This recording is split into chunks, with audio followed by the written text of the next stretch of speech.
All right, everybody. You know what time it is? Joe's Corner. We're gonna make some Mediterranean herb salads. Some call it tabbouleh, some call it tabbouleh.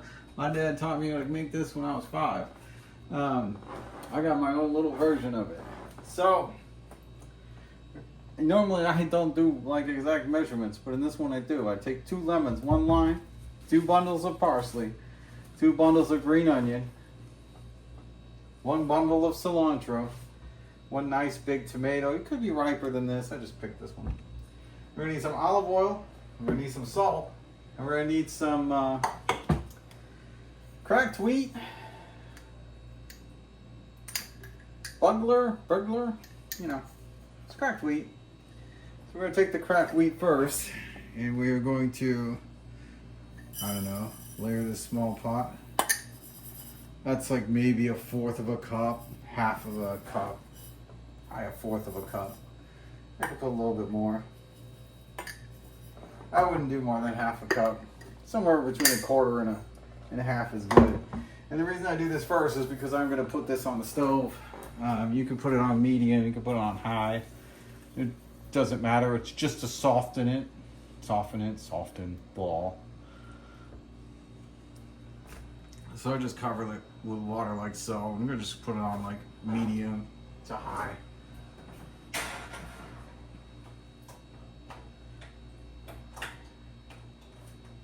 And the reason I do that first is because it'll take a few minutes for that to get soft. By the time we're done chopping all this stuff, should be able to add it in.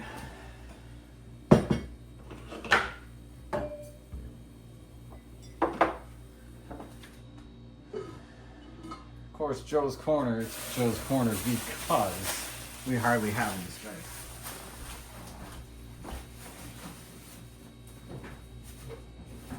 There's a lot of ingredients in here, so we need to get some of them out of the way. I wouldn't add the lemon and lime till last, like absolutely last.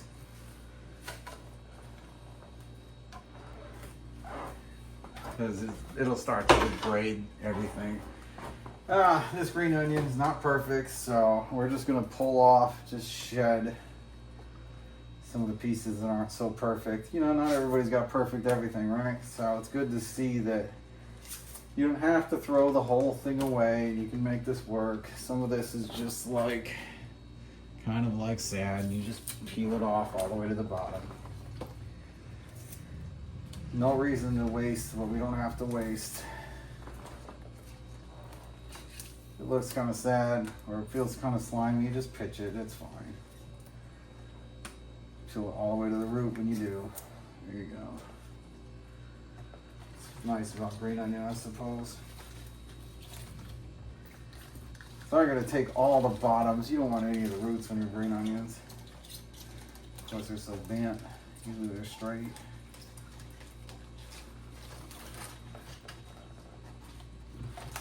Kind of line them up.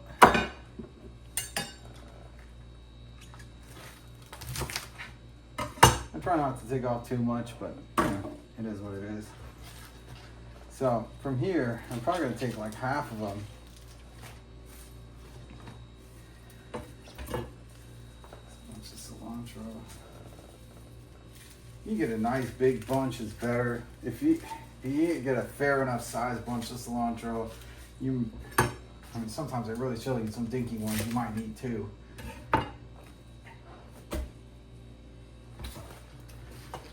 So typically, what I do to reduce some of the rolling around the green onions, so I just go and I start cutting on like so. Always have a firm grip on your vegetables. Always remember to move your fingers. Sometimes talking and chopping does not go well. It's not a recommendation that I make to have a conversation, but I'm doing it, so you don't have to.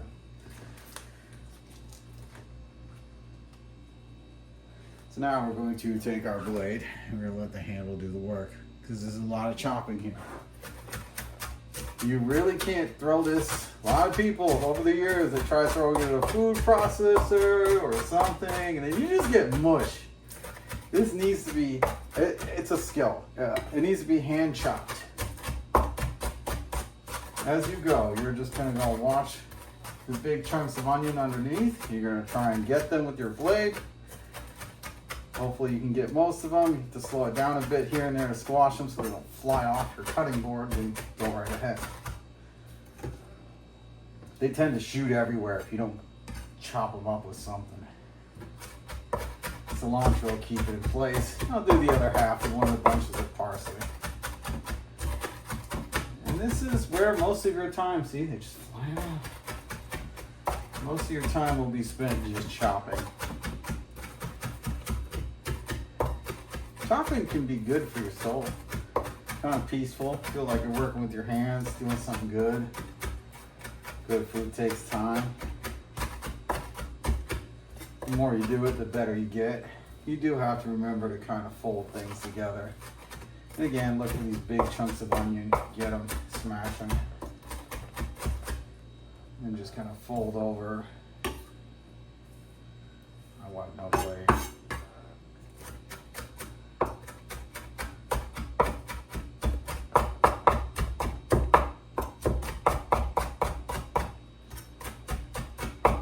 When I wipe my blade, I keep it away from the tip, but generally I go towards the end of the blade because if you come back this way, you're in for a disaster. I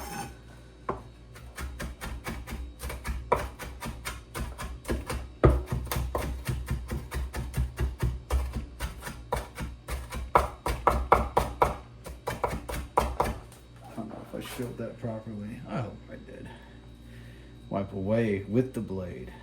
Never go against the blade. Always go with the blade. You go against the blade, you're gonna know real quick.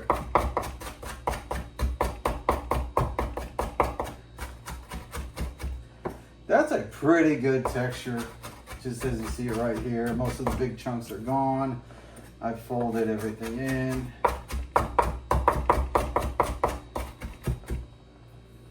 And I feel like this is a very good texture to have. It's chopped, but it's not mush, right? Well, let's go get it and go ahead and get that into the bowl.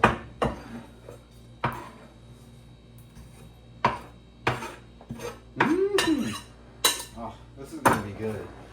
It tends to be sour because you got lemon and lime. Don't get me wrong, but it's refreshing. Because the chicken that we paired with it has got such a flavor that's, I don't want to say it's like, it's flavorful, but it's almost muted at times. And you don't want it to be too powerful because the flavor in this is going to be way more than you need. And the chicken's just kind of some protein to go with it. I'll link the chicken to the salad together. Because I think it's a good pairing. I like to make things separate so that you can make them separately if you want to. If you want to try and experiment on your own, that's all you. But typically, I will only link the videos that belong together, in my opinion. I tend to make the same dishes. I make something different almost all the time, but when I do make staple things like this, I tend to make them the same. I tend to pair them the same. It's something you look forward to. Some consistency there. And again, we're just looking for the big chunks. Most of the big chunks are really just towards the bottom of the green onion. The big white chunks, they like to skip off the board. I try to fold them into the center a bit. I'll work on them a little more delicately before I work myself up to speed and just start chopping.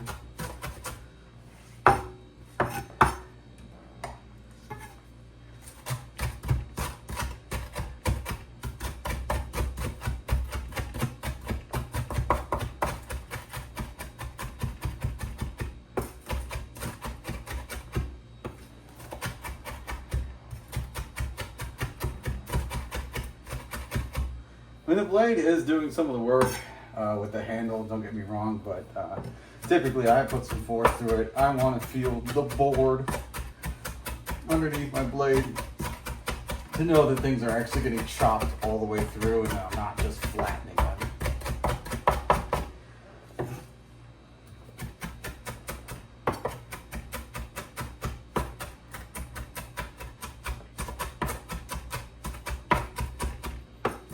My dad used to just lay his hand on top of my hand, and he used to have me do this when I was like 5.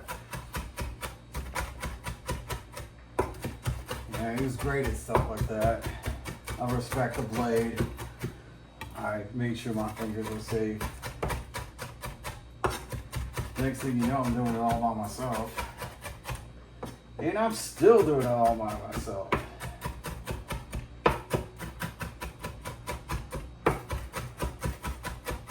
One day I hope to teach my kids the same thing.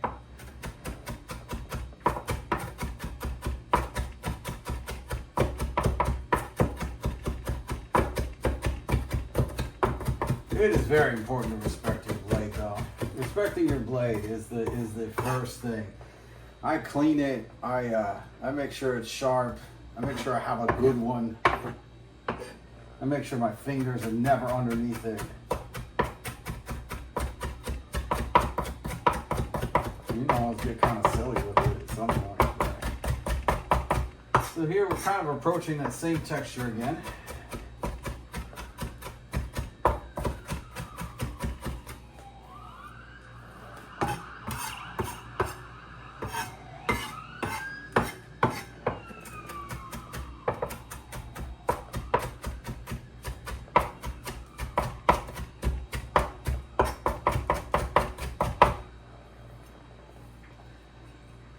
Nice and chopped, but it's not mush, it's not paste. We have another head of parsley to do.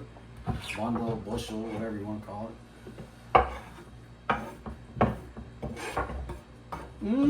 Look at that. Ah, trying to build a bowl. It's one of my favorite things to make. I hope you all enjoy it. Such a clean, fresh, refreshing thing to make.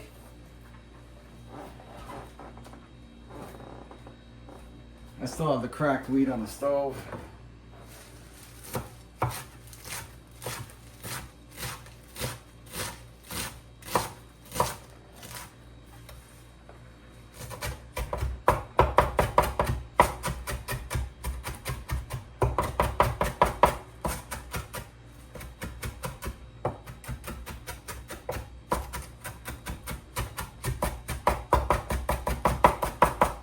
Now we don't have the onion in there, it's a lot easier to chop with.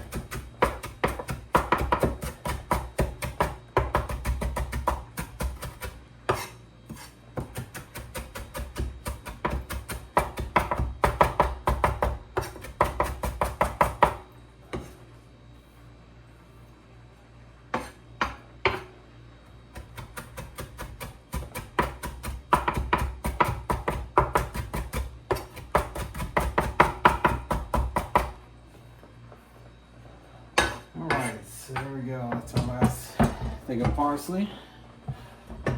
Get that in the bowl. Look at that. I always use the back of my knife for sweeping stuff in. I don't know how to dull the blade, no reason. It's all green right now. We need to add some color to this. Get our tomato.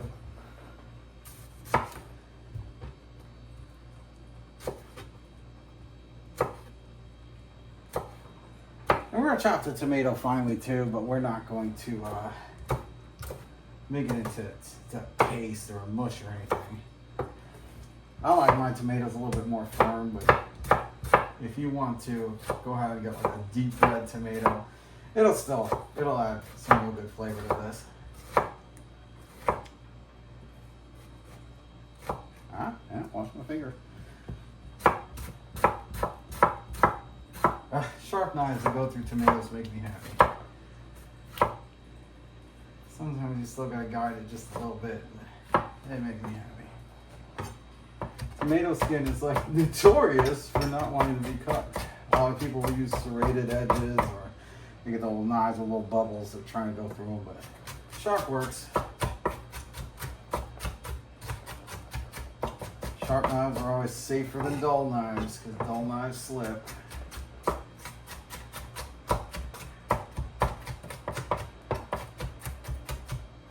And if you maintain your blade, it'll last for the rest of your life. I invested heavily in this. When I got it on sale, maybe like $120 or something. It was one of the most expensive things I ever bought. But it will last me forever as long as I maintain it, sharpen it, keep it clean. Never want it to rust. So it's kind of like the consistency here for the tomato. It's almost like a pico de gallo type consistency. Like it's small chunks, but it's not mush by any means. Let's go ahead and get that into the bowl.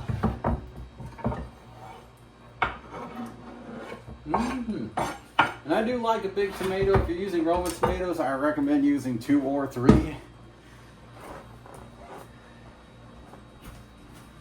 I'm going to turn the heat off on the burner there for the cracked wheat. Now we got some color. I haven't mixed it yet. I'm doing that on purpose.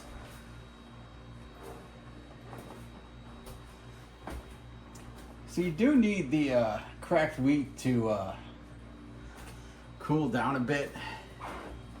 And I do that a certain way. Let's see if I can get a rare look at my sink here. So, a rare look at the sink. All the stuff. Here we go. So I'm going to run this faucet on cold. I'll run it on the back of the pot a bit. I'm going to just submerge all of this in water. I'm going to take my blade and I'm going to go ahead and dump the water off.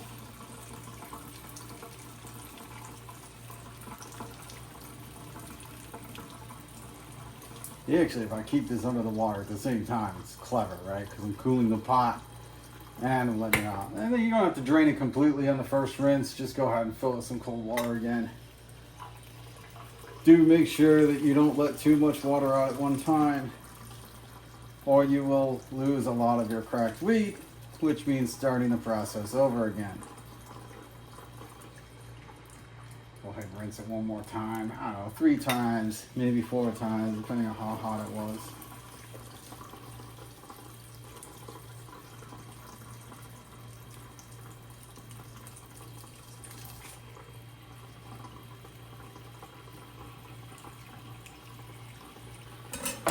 Let's see here.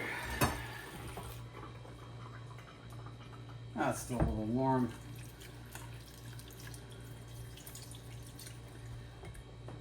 It's a dish best served cold, room temperature at best. So like after you mix all this together, it's all right to put it in the fridge for a while to maintain its crispness if you want to.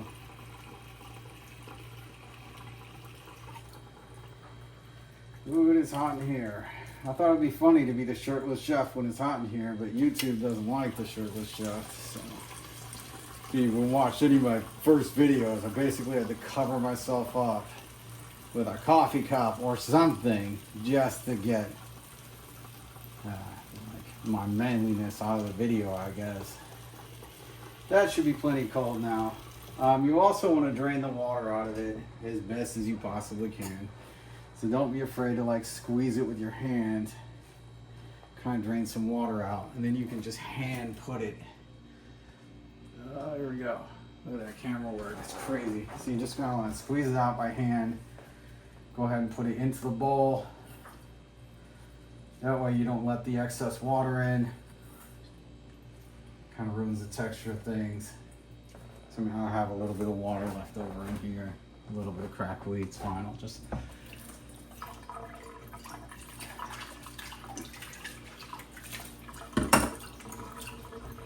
rinse that out. So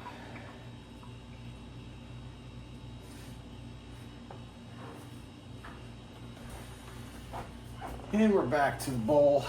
Right now we're going to cut some lemon and some lime. This is about when I would suggest starting to mix everything together. I tend to beat my lemons and my limes a little bit with the back of my knife. Try and get some juice out of them. Sometimes the ends. I use a pretty good amount of force. suppose you can just do it by hand and you won't get the thud, thud, thud, thud, thud, but.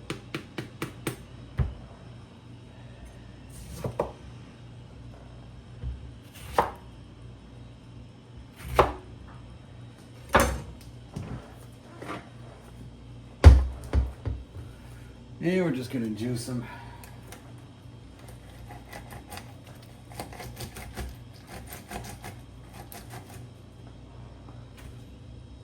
I suppose the secret's revealed now. I just pitch things into the sink till it's time to clean up. Just throwing stuff off camera.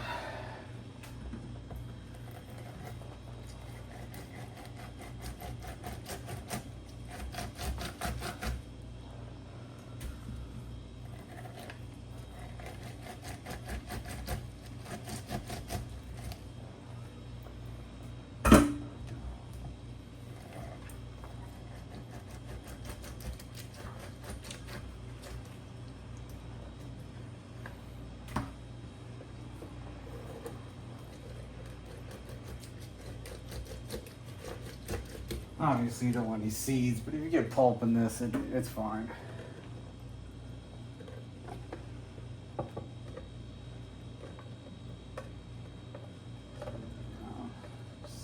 Juice.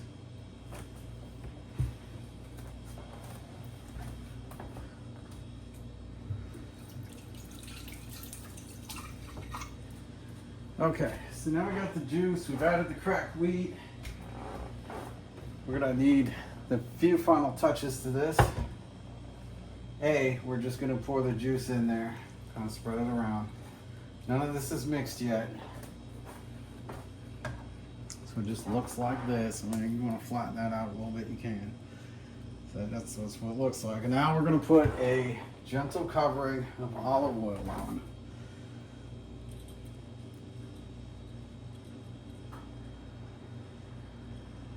All right, so all the surface is covered. And I'm going to salt it. Yeah, I popped the lid off. That's me. Probably shouldn't. Yeah, I still gotta do the sprinkle side. So now we're gonna put a fine layer of salt all the way across the top. Again, I love my salt. I'll salt it a little bit extra. You don't have to, but I really make sure that it's good and covered. I might even salt it more while I'm eating it. So, now, pop 2 forks out and we start mixing. Now we start mixing. We got all the ingredients layered in there. Oh my gosh. This is one of my favorite things to eat. I know I say that a lot, but I wouldn't be making videos about it if it wasn't one of my favorite things to eat. Right? This is an herb salad. This is the best herb salad. This is an old family recipe. This is something that can't be replicated. Well, I suppose it's on video now, you can replicate it. But this is so clean and so fresh. I can't explain to you how good this is. I'm gonna take one bite. Oh my God, it's amazing.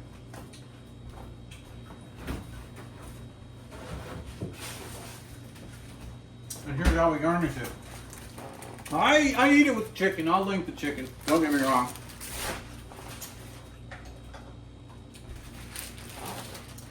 But I'm going to garnish it with, there's 2 of us eating. I'm going to take 2 of these lettuce out.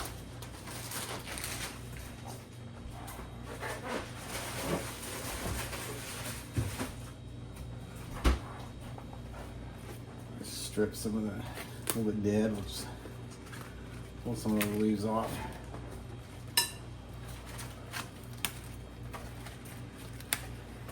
I save so much lettuce. Poor thing. Alright. So, let's move the bowl for a second. Cut the bottom off. I like to serve it like this. And I eat this root. This root is so good. My dad taught me to just eat this whole.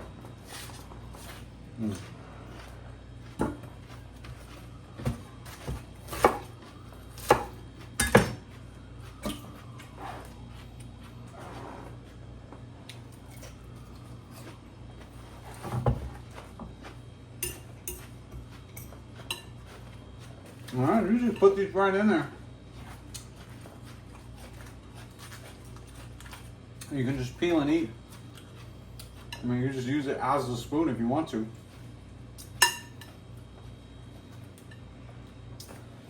Oh yeah. Look at that. Mmm. It's so good.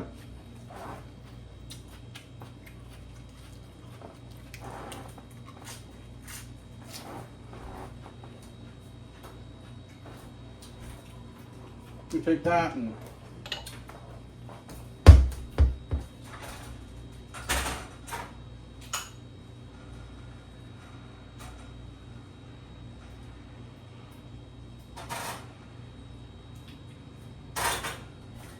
just pair it with some of this chicken that we made earlier, and you have a fabulous meal right here. And you just pick it up. I love communal style eating. Just dip in with your fork. If you want to separate it, put it on plates, you can. But you just pick these lettuce up, eat a bite of chicken with it. It's going to be delightful. So anyway, one of my favorite things to eat. I'm happy that you all are here. Thanks for hanging out at Joe's Corner. And I hope to see you soon.